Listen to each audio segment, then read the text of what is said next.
Khulna medical college হাসপাতালের গাড়ির গ্যারেজে দিনের পর দিন পার্কিং করা অবস্থায় দেখতে পাওয়া যায় ভারত সরকারের কাছ থেকে উপহার হিসেবে পাওয়া একমাত্র লাইফ সাপোর্ট অ্যাম্বুলেন্স। 2021 সালে করোনাকালীন সময়ে রোগী পরিবহনের জন্য উপহার হিসেবে স্বাস্থ্য অধিদপ্তর পায় এই অ্যাম্বুলেন্স। প্রয়োজনীয় লোকবল, যন্ত্রপাতি আর জ্বালানির অভাবে কাজে আসছে না উপহার পাওয়া লাইফ সাপোর্ট অ্যাম্বুলেন্স। ফলে বেসরকারি অ্যাম্বুলেন্সের ওপর নির্ভর করতে হচ্ছে রোগীদের, গুনতে হচ্ছে বাড়তি ভাড়া। আমরা এই জায়গাতে আমরা কালকে রাত্রিবেলা আসছি, ওটা তো জানি না। আমরা এখন একটা অ্যাম্বুলেন্স পাইছি, ভাড়া করে নিয়ে চলে যাচ্ছি। আমি এখানে আসছি রুগী নিয়ে গত শনিবার। আইসিইউ অ্যাম্বুলেন্স আছে কিনা আমি জানি না। নামে লাইফ সাপোর্ট অ্যাম্বুলেন্স হলেও এর মধ্যে নেই প্রয়োজনীয় যন্ত্রপাতি। ফলে এর মাধ্যমে রোগীদের কাঙ্ক্ষিত জরুরি সেবা দেওয়া সম্ভব নয় বলছে হাসপাতাল কর্তৃপক্ষ। ভারত সরকারের পক্ষ থেকে খুলনা মেডিকেল কলেজ হাসপাতাল একটা আইসিইউ অ্যাম্বুলেন্স পেয়েছিলাম। তবে আইসিইউ অ্যাম্বুলেন্স স্ট্রাকচার অনুযায়ী আমার ওটার মধ্যে ভেন্টিলেটর ছিল না। আমরা হাই ফ্লো অক্সিজেন দিতে পারতাম, ভেন্টিলেটরের ব্যবস্থাটা, ডিফিব্রিলেটরের ব্যবস্থাটা প্রথম থেকেই ছিল না। ওটা পরবর্তীকালে যদি লাগতো আমরা নিজেদের উদ্যোগে বসায় নিতে পারতাম। তবে আইসিইউ অ্যাম্বুলেন্স শুধু দিলেই তো হবে না, এখানে আইসিইউ অ্যাম্বুলেন্স ব্যবহার করার জন্য কিছু স্পেসিফিক ম্যান পাওয়ার লাগবে। অ্যাম্বুলেন্স ড্রাইভার, হেল্পার ছাড়াও ওখানে আসলে আলাদাভাবে মিনিমাম স্টাফ নার্স, একজন প্যারামেডিক এবং দুজন স্ট্রেচার বিয়ারার লাগে। কারণ ওই মেশিনগুলো চালানোর জন্য ট্রেনিংপ্রাপ্ত লোক লাগবে, যে যদি ওখানে মেশিন দেওয়া থাকে।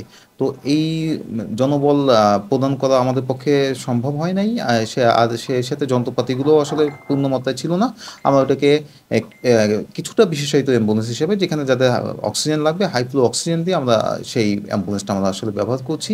অসুস্থ হওয়ার পর হাসপাতালে পৌঁছানোর আগেই পরিবহন সংকট ও সঠিক পরিচর্যার অভাবে 70% রোগী মৃত্যুবরণ করে। তাই রোগীদের অ্যাম্বুলেন্স ও স্বাস্থ্যসেবা নিশ্চিতে স্বাস্থ্য নীতিমালা প্রণয়ন জরুরি বলছে চিকিৎসকরা। এখানে প্রধান ঘাটতি হলো অবকাঠামোর ব্যবস্থাপনা, যা জনগণের জন্য স্বাস্থ্য মন্ত্রণালয়ের অধীনে রাষ্ট্রীয় কাঠামোতে সদাই তৎপর বা কার্যকর। ভারত সরকার যে লাইফ অ্যাম্বুলেন্সটা দিয়েছে, সে তো তার অবস্থান থেকেই একটি অ্যাম্বুলেন্স দিয়েছে যেন বাংলাদেশের জনগণের শুভেচ্ছা স্মারক হিসাবে।